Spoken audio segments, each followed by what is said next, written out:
এইভাবে আমার সন্তান চলে গেল। क्या आपके घर में भी मासूम बच्चा है तो आप सतर्क हो जाइए। लीची खाते हुए गले में बीज अटक कर मर गए 2.5 साल का मासूम बच्चा।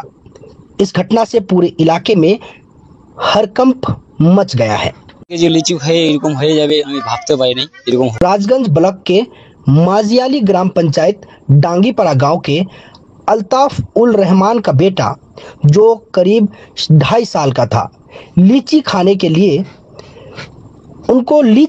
लिए दिया था। लीची खाने के दरमियान लीची के बीज गले में अटक जाते हैं, जिसके वजह से कुछ ही देर में बच्चे की मौत हो जाते हैं। इस घटने से पूरे परिवार सदमे में है।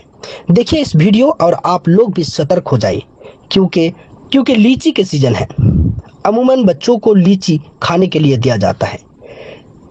अगर आप लोग बच्चों को लीची खाने के लिए देते हैं तो लीची के बीज छुड़ाकर उनमें जो लीची का हिस्सा होते हैं, जो खाने लायक होते हैं, वही दे, और बीज बच्चे के हाथ में नहीं जाना चाहिए, नहीं तो बड़ा घटना हो सकता है। जिस तरह से इस मासूम बच्चे के साथ हुआ है, पूरा परिवार सदमे में। देखिए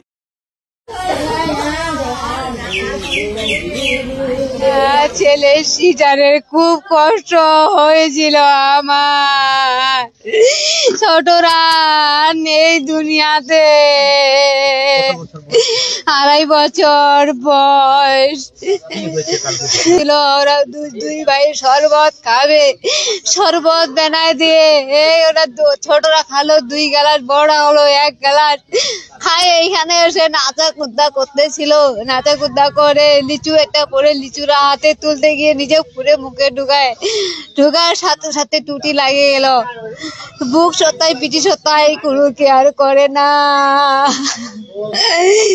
এইভাবে আমার সন্তান চলে গেল। আমি সন্তানের জন্য থাকতে পারছি না আজকে। আমার সন্তানে, আমার ছেলে 2টা, কিন্তু কালকে যে লিচু খেয়ে এরকম হয়ে যাবে আমি ভাবতে পারিনি এরকম হবে। আমার ছেলে গতকালের ঘটনা 4:30 নাগাদ। কত বছর ছেলে? 2.5 বছর বয়স। হ্যাঁ, ও কি বাড়ির লিচুর গাছে? আমার বাড়ির লিচুর গাছে খাইছি। এর আগেও খায়, কিছু হয় না, কিন্তু কালকে যে এরকম হবে আমি ভাবতেও পারি না এরকম হবে আমার ছেলে। কখনকার ঘটনা? 4:30 নাগাদ। শনিবার দিন বিকালবেলায় মোটামুটি অনুমানিক 4:30 বাজে। সেই সময় এইখানে এই গরমের জন্য মানে লেবুর শরবত খাচ্ছিল 2 ভাই আর কি। মানে ছোট বাচ্চা যেটা মারা গেছে, ওর আরেকটা ভাই আছে, ও বড়, যেটা মারা গেছে ছোট। তারপরে ওই শরবত খেতে খেতে ওই গাছ থেকে উঠানে একটা মানে আঙিনার মধ্যে একটা লিচু গাছ ছিল, ওই লিচু গাছ থেকে একটা লিচু পড়ে যায়। ওই বাচ্চাটা দৌড়ায় গিয়ে লিচুটাকে খেয়ে ফেলে হট করে, কিন্তু ওটা গলায় আটকে যায়। আটকাইলে পরে সাথে এরা মহারাজা নার্সিং হোমে নিয়ে গেছে। ততক্ষণ যেতে যেতে বাচ্চাটা মারা গেছে। বাচ্চাটা সবাদ খাবে, সবাদ না এলো, 2টাই খালো। খাইতে খাইতে কি ওই বাচ্চাটা কি করে দেয়, এখানে লুচু পড়ছে, ও দৌড়ায় মানে লিচু লেগেছে। আমার সামনে ছিল লিচুটা, চেঁচারা ছেলে মানে মুখে দিছে, ওই কেমন কাজে ভিতর চলে গেছে। এইভাবে আমার সন্তান চলে গেল।